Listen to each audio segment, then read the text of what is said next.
Kapag ayaw na sa atin, hayaan na lang natin. Kapag gusto na niyang umalis, hayaan mo nang umalis. Kapag gusto na niyang bitawan ka, hayaan mo na lang siyang mawala. Oo, alam ko mahirap kasi mahal mo pa. Pero hindi mo ba naisip na mas mahihirapan ka pa kapag pinagpilitan mo yung sarili mo sa taong ayaw naman na? Minsan, hindi porket sumuko ka, talo ka. Minsan, sumusuko tayo kasi alam natin yun ang tama.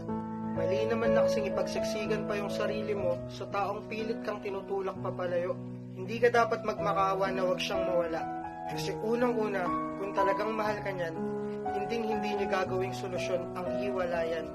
Kaya ikaw, kung alam mong isa mo na lang lumalaban para sa relasyong akala mo'y walang hangganan, kung alam mong ikaw na lang yung nagmamahal sa inyong dalawa, huwag mo nang hayaan yung sarili mo na magmukha pang tanga.